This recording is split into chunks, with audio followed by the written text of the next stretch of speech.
Hi, I'm Misa, True Spirit Intuitive Healing. And today I just want to follow up on the video that I did yesterday that kind of announced my new direction that I'm going in. I will still probably be talking about relationships, but more like soul to soul relationships, like spiritual love relationships, which is kind of what I intended in the beginning. And I was just kind of transitioning from being a therapist to a healer. So, I wanted to also follow up on my video that I did yesterday where I introduced the Course in Miracles. And I think I'm going to be working more with the Course in Miracles because it's a really great way of clearing our misperceptions and blockages. It's really all about forgiveness, which leads into worthiness. And when we get to the worthiness, that's when we really start to be able to create and see what we're creating and notice our creations. So forgiveness and worthiness go hand in hand, and the Course in Miracles is a really great way to start working with that. So that being said, I wanted to start out with the first lesson of A Course in Miracles, and I think I'm going to just continue to go through the lessons, starting with the first lesson. If you've never heard of the Course in Miracles, it was a text that was channeled by two psychologists, I believe they were, and they didn't believe in God, but they were asking the question, like, there has to be something else. There has to be more than what we're seeing in our daily life of just daily grind. And then this text came through them. And so I had heard about it a few places, and then I found it in a used bookstore. I found it a long time ago, but I wasn't really ready to work with it up until probably right around when the pandemic started. And I started to get really fearful.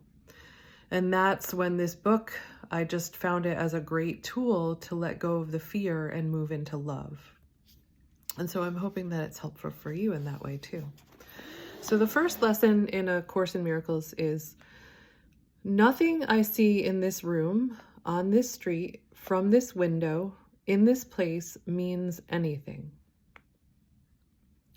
And as part of the lesson, you look slowly around you and practice applying this idea very specifically to whatever you see. For example, this table does not mean anything. This chair does not mean anything. This hand does not mean anything. This foot does not mean anything. This pen does not mean anything. And then look farther away from your immediate area and apply it to a wider range. That door does not mean anything. That body does not mean anything. That lamp does not mean anything. That sign does not mean anything. That shadow does not mean anything.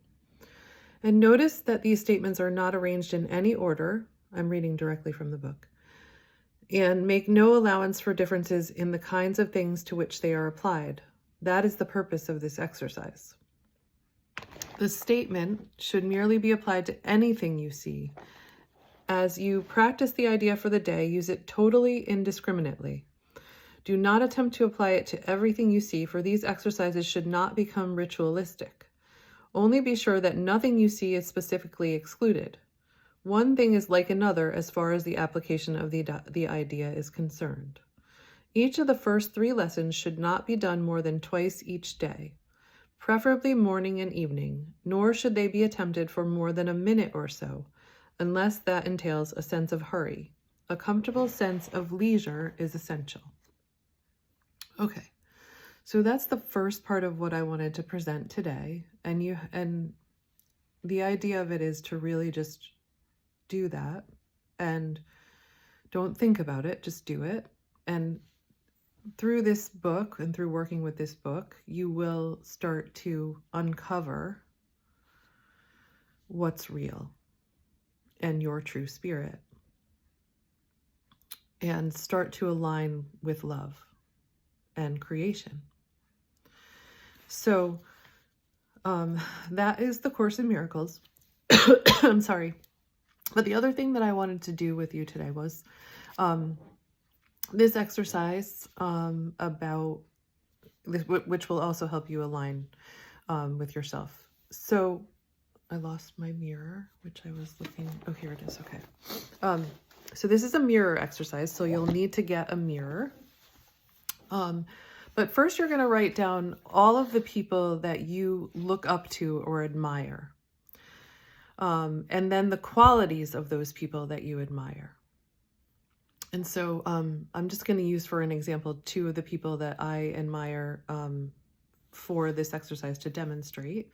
And they are, I've done this exercise before, my grandmother and Louise Hay.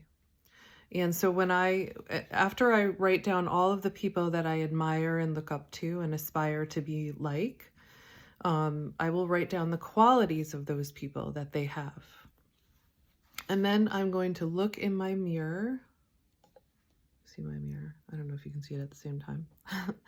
And I'm going to say into my mirror all of those qualities. So I'm going to say, I am. So for my grandmother, it was kind, compassionate. I had a lot of them. Loving, understanding, present. And then some for Louise Hay have more to do with abundance. I am a creative force of the universe. I am aligned with my spirit. I am aligned in love. It is safe for me to be love.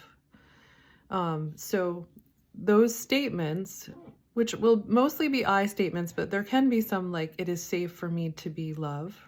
You can have some like that too. There's no rules for this. It's just about understanding that you have those qualities within you. So I'm going to look into my mirror and I'm going to look right into my eyes, because this is really how you know whether you believe it or not. When you look in your eyes and you say this, I am kind. I am compassionate. I am loving. And then if you notice like your eyes darting around, or you notice that you feel uncomfortable, that's something that you're adjusting to. There's something in you that's coming up that's saying, you're not sure if you are that. So there may be some kind of forgiveness or something that needs to come, but it's really just be aware of it at this point. So after you develop your list of qualities, you'll look in the mirror and you'll say, I am whatever those qualities are. And look into your eyes and make sure you believe it. And if you don't, just notice. So that's the exercise for today.